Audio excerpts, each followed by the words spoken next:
Alright guys, so a lot of people have asked me about what's done to this car. I even put up a little, what is it? Like a little toll, or so you can vote whether you wanted to see a build video or not on the Supra. So I guess I gotta give the people what they want. I'll be more than happy to. I even actually created a list of everything done to the car just to make sure I didn't miss anything. Once I go over everything, you'll see exactly why I made a list. There's a lot of stuff done to this car.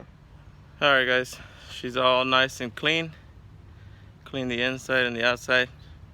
Can't present her to you all dirty, so I guess I'll flip the camera around. I don't think you guys want to see me as I go through all this. So just sit tight, get some popcorn. It's a pretty long list. It's a lot of stuff going on. Probably be a little bit longer video than I expected, but y'all want to know what's done to it, so I'll let y'all know everything.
Here she is. I guess I'm gonna start off with the engine, transmission, pretty much all the powertrain, what makes this car work the way it does. So let's start off by opening the hood.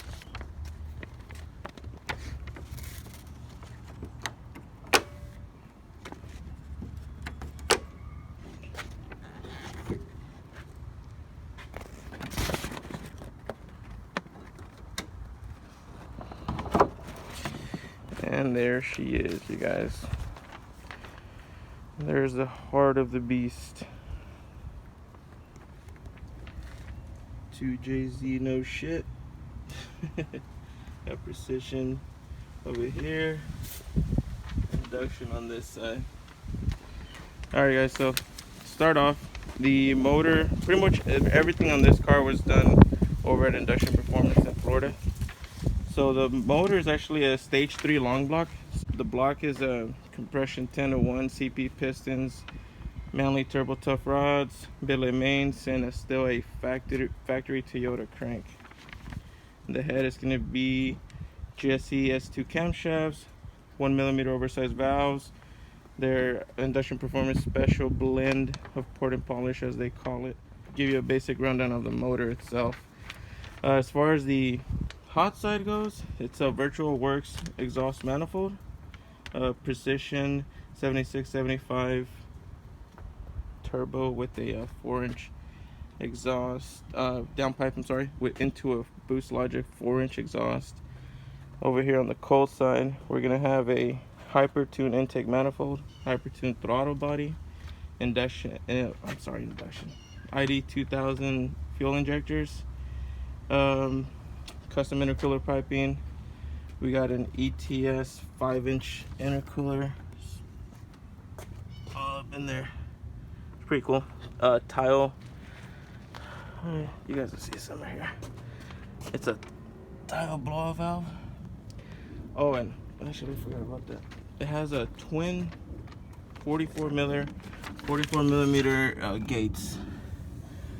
You'll see them down there. You got the screamer pipes. This thing really makes some noise. You got your catch can here, Induction Performance. You got your line lock over here. Weldon fuel pressure regulator. It's got a Weldon 2345 fuel pump as well. That's for nitrous. It's got an NX kit with a 100 shot just to spool up the turbo to get off the line. Coil red radiator. I mean the car's, it's got a lot of stuff done to it, man. I mean, it's a Pro EFI 128 engine management system. All the fuel lines are braided stainless. You'll see. This car's built right. As you can see, we still have AC power steering. Car's pretty well built considering the horsepower that it makes. I mean, it still drives like a factory car. There really isn't anything about, if you were to drive it without opening the hood, you would have no idea what this car is capable of doing. Let me see. Oh, the transmission is a ATF stage 4 race built turbo 400. It's got a ride case, straight cut gears, trans brake, reverse manual valve body, deep oil pan, custom pro torque converter.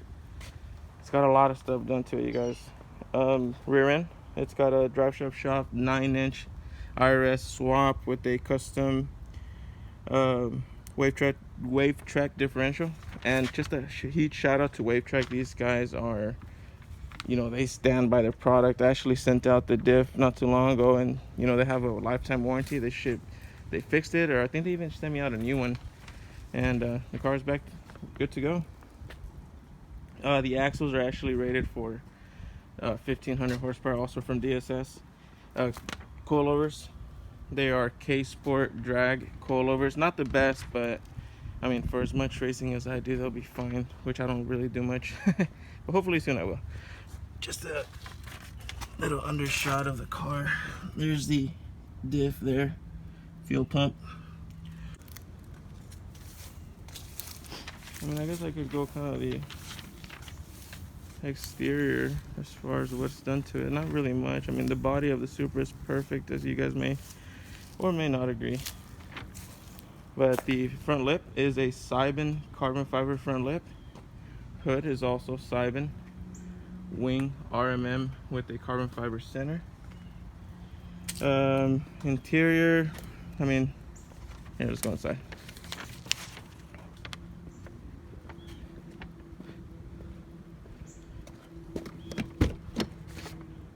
You'll see it's actually very clean.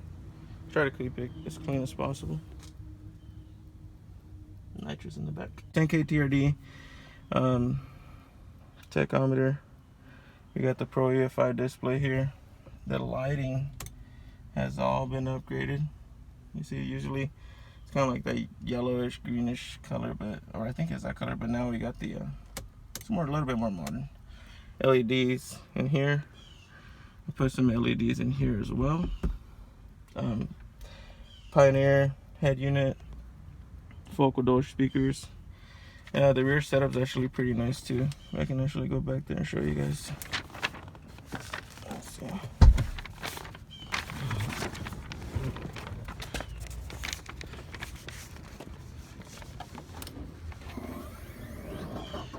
There you go. All you see is a big ass nitrous tank. Anyways, but like I said, that is actually just used to spool up. It is not used to, you know, race on the highway or on the street, nothing like that. I mean, it's mainly to spool up the turbo, get it up on the converter, get it up on the two-step, and it shuts off after a certain speed limit. I think it's like 15 miles. Anyways, I mean, it's pretty clean. It doesn't really look like much of a, would you say, race car? You know, no cage, nothing like that. But this car is capable. I mean, yeah, I'm gonna get a lot of shit for this. People are gonna be telling me, oh, have you been to the track? Have you gone to do this? No, I have not. I have a baby here at the house, 7-week-old. I have a job. I got a lot of responsibilities. I don't have time to be at the racetrack, but hopefully soon. But anyways, this car should be capable of running well into the 8s. I mean, if you know anything about what's done to this car, I'm sure you would agree.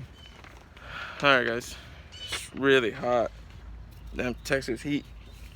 I think it's like 101 today, but doing this for you guys. Let me see. I actually wrote oh man, look at that, almost dropped my phone. I wrote a list of everything because there's so much shit. Oh, the headlights, new headlights, 98s. This is actually original 1997 twin turbos original 6-speed car. It's a the anniversary edition. The black is a vinyl wrap. I like it a lot, but I tend to get bored, so I'm sure pretty soon I might be wanting to either go back to the silver. It's the original Alpine silver, as you see. Either go back to the silver or I might try a different color. Let me see here. Oh, I mean, I guess, I don't know if this really matters to you guys, but it does have the cross strial slider rotors front and back. I don't know, you guys. There's a lot of shit done to this car. I might be forgetting a lot of stuff, but I mean, just to make a short and simple, the car's fully built. I mean, that's just as easy as it gets. The car is built. There's really nothing stock on this car. Engine's built, transmission's built, rear end is built. I mean, it's a perfect car in my opinion. The car runs, I mean, pretty fast. I try to be modest. I don't really like to talk too much or say, oh, that my car's the fastest, blah blah blah blah, which is not. There's always going to be somebody else faster than you, but it would take a lot to beat this car, in my opinion. Give me shit about it, whatever you want, I don't care. But if you ever pull up next to me, we'll see about it. Like, I'm not much of a racer anymore. I used to be when I was younger, but you learn through life lessons. After you get pulled over, and actually, maybe I'll leave that for another story. But I've had a lot of encounters with the law for racing. Maybe I'm that one unlucky person, because I know a lot of my friends, to this day, they still continue to do it. They've never gotten in trouble. Me, the few times that I went out, 3 times, I was very unlucky, and I can't risk another one. But if you pull up next to me, just kidding. Yeah, the wheels, Weld Racing what do you think, RTS or S71, whatever they want to call the package. Mickey Thompson Pros 275s. These things are badass. I used to run the 295s, but they actually discontinued the ones that I wanted. They have a new model of a 295, but I'm not really a big fan of it. Yeah, but the 275 Pros, they work. Except if you get in the rain or you run into something wet, that's a bad deal. I actually was coming home after an alignment. I hit a puddle turning into the highway, and the car just went sideways. I mean, I was able to control it, but it doesn't take much to break these tires loose. So if you run Mickey Thompson 275 Pros, be careful. But yeah, I mean, I don't know what else you guys want to know about the car. Feel free to ask. I'll be more than happy to go over anything with you guys. Very interesting story on how I got this car. It's like, I don't know, to me it was almost like it was meant to be. Love this thing. But if you guys want to know anything else, feel free, hit me up. Go to my Instagram, Uriel_boosted. That's HURIEL _boosted. And send me a message. I am in Texas, so if you ever see this car around, feel free to stop me, ask me questions. I'll be more than glad to show you the car. I'm doing this just to share my experiences with you guys. All right? Later. Subscribe, like, comment. Tell me what you like. Tell me what you don't like so I can fix that. And That way I can keep on making videos for you guys. I need to make this stuff if you enjoy them. If not, I'll maybe still keep on making them, but change something up. Let me know, okay? Subscribe.